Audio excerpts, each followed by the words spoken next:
সুপ্রিয় দর্শক, আসসালামু আলাইকুম। বাংলার কৃষি টিভির এই মুহূর্তে অবস্থান ব্রাহ্মণবাড়িয়া জেলা কসবা থানার অন্তর্গত চৌবিপুর গ্রামে। এই মুহূর্তে আমি আছি মিজান মেম্বারের ফার্মে। এই ফার্মে কিন্তু একটি সুবিশাল দেহের ষাঁড় গরু লালন পালন করা হচ্ছে। এটার নাম দেওয়া হয়েছে ব্রাহ্মণবাড়িয়ার কিং। এই মুহূর্তে ব্রাহ্মণবাড়িয়ার কিং সম্পর্কে আপনাদেরকে বিস্তারিত ধারণা দেওয়ার চেষ্টা করব। থাকুন আমাদের পাশেই। আমি এই মুহূর্তে আছি মিজান মেম্বারের সাথে দাঁড়িয়ে, ওনার সাথে কথা বলে ব্রাহ্মণবাড়িয়ার কিং সম্পর্কে বিস্তারিত ধারণা দেবো। আসসালামু আলাইকুম। ওয়ালাইকুম আসসালাম। কি অবস্থা, কেমন আছেন? ইনশাল্লাহ ভালো আছি ভাই। আমরা এই মুহূর্তে আমরা দেখতে পাচ্ছি আপনি ব্রাহ্মণবাড়িয়ার কিং ধরে দাঁড়িয়ে আছেন। তো ব্রাহ্মণবাড়িয়ার কিং গরুটির নাম দেওয়ার কারণ কি? কারণ এই গরুটা মনে করেন আমি সংগ্রহ করছি যে অনেক দিন হয়েছে। তো আমি আশা করি আমাদের ব্রাহ্মণবাড়িয়া ডিস্ট্রিক্টের জন্য আমার গরুটা আমি মনে করি বড়, এই জন্য গরুটা আমি ব্রাহ্মণবাড়িয়া কিং নাম দিয়েছি।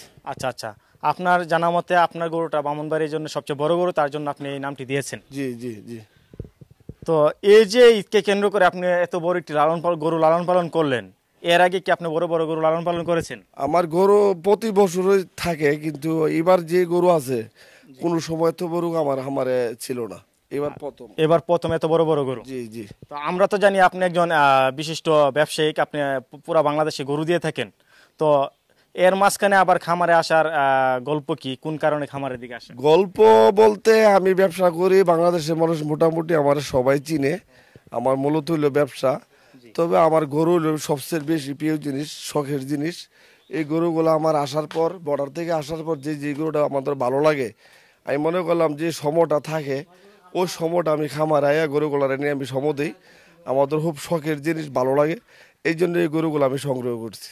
আচ্ছা আচ্ছা, এবার ফার্মে আপনার কতগুলো গরু রয়েছে? আমার মোট গরু আছে এবার খামারে গরু আছে 40টি, এখানে আছে আপনার 20টি, আর বাগি গরু দেওয়া আছে 20টি, মোট 40টি গরু আছে। আচ্ছা আচ্ছা, তো এই মুহূর্তে আমরা দেখতে পাচ্ছি ব্রাহ্মণবাড়িয়ার কিং অনেক বড় একটি গরু, এবং দেখতে পাচ্ছি আপনার থেকেও হাইটে অনেক উঁচা।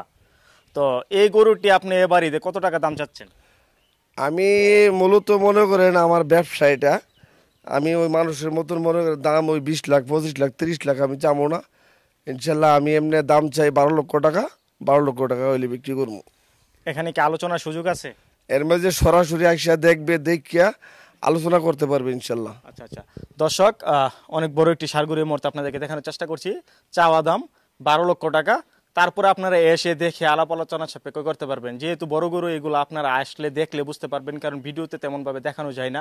কারণ আপনারা সবাই বুঝেন, বাস্তবে থেকে ভিডিওতে একটু ছোট দেখা যায়। তো আপনারা আসবেন, দেখবেন, আলাপ আলোচনা সাপেক্ষে ক্রয় করতে পারবেন। তো এই গরুটি যদি কেউ এই মুহূর্তে কিনতে চায়, তাহলে কি ঈদ পর্যন্ত আপনি লালন পালন করে দিবেন? এখন আইসা সরাসরি আমার সাথে কথা বললে গরু দাম দর করবে, করলে গরুটা যদি আমার বলে বলে ঈদের দিন সকালে আমি দিয়ে দেবো, আর নাহলে যদি বলে বলে গরুটা আমার ঈদের একদিন বা 2 দিন আগে আমাদের নিবে, আমি এখন থেকে যে খানা টানা খাওয়াবো আমি 1 টাকাও নেবো না। এখন যে দাম বলবে এই 14-15 দিন আমার খরচ আমি পাইলে দেবো। আচ্ছা আচ্ছা, মানে আপনার সাথে আলাপ আলোচনা সাপেক্ষে যে দামে আপনি বিক্রি করবেন, এটা ঈদ পর্যন্ত আপনি পেলে দিবেন? আমি পাইলে দেবো, 1 টাকাও আমি নেবো না। দর্শক, যারা ক্রয় করতে চান চলে আসবেন ব্রাহ্মণবাড়িয়ার কিং। আমরা দেখতে পাচ্ছি অনেক বড় একটি ষাঁড় গরু। আপনারা যারা ক্রয় করতে চান আসবেন, দেখবেন, মিজান মেম্বারের সাথে কথা বলে আপনারা কিনতে পারবেন এই সুন্দর সুবিশাল দেহের গরুটি। ধন্যবাদ, ভালো থাকবেন। আসসালামু আলাইকুম। ওয়ালাইকুম আসসালাম।